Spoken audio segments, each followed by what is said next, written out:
Welcome back to the Life, Unity, and Freedom channel. I am your host, Max. So, as we all know, now thousands of emails that might be incriminating Trump are becoming available, right? And they're making it seem like, this is it, right? We got the smoking gun. We're gonna bring down the golden peacock. The golden plated peacock is coming down. Really? Is this really it? Do you guys really think this is it? We know that we have all those thousands of emails that might incriminate him and many, many other important people, many billionaires that have a lot of power. But can we expect him to be impeached? Is that where this is headed? And being honest with ourselves, can we really trust the same shady, corrupt politicians we have in the Senate, Congress, even the Supreme Court justices? Can we really trust this system that has failed the working class countless times for decades now? Is this really what we're all expecting? That now that the Epstein files are going to be released, that's it, we're going to be able to get rid of Trump and we're going to be good? What's the end game, right? We know that this is, the vote is still not even concrete, right? They still need to make sure that the vote passes before so there's still a lot of legwork that needs to be done.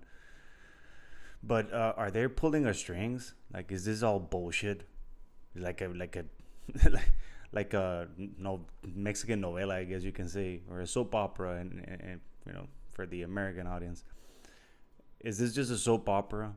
Are they just hyping it up, and then when push comes to shove at the end, they don't give us nothing, and nothing happens, and the lamb noodle Trump gets away as slippery as he is, the snake oil salesman?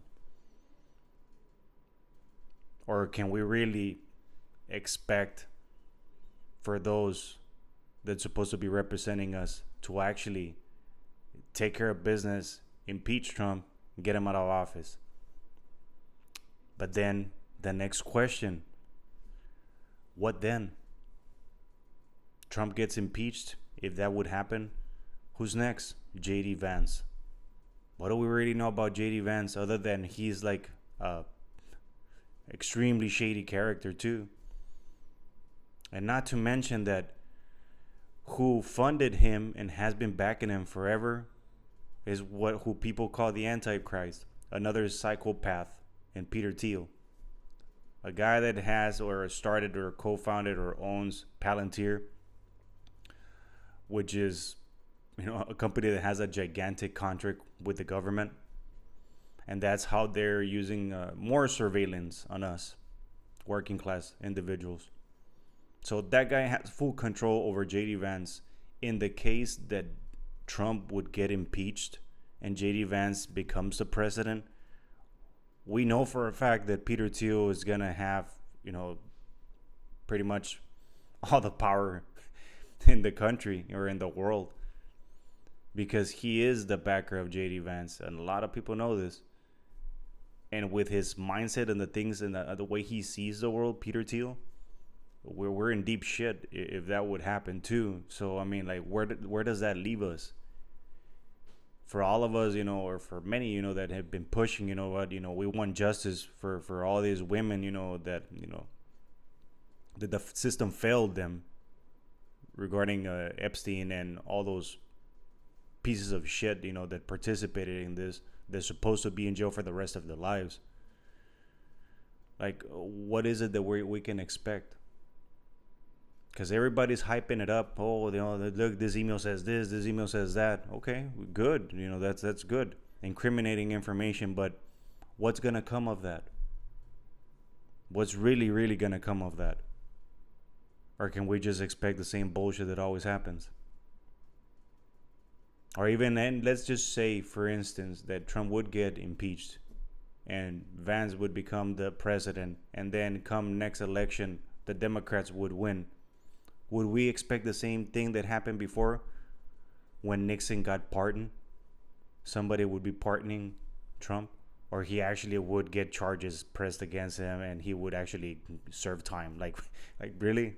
I highly doubt that he would ever serve time or be in any major trouble.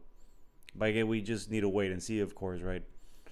But just something, I've been thinking about. I see it everywhere. As far as the emails, and the incriminating emails.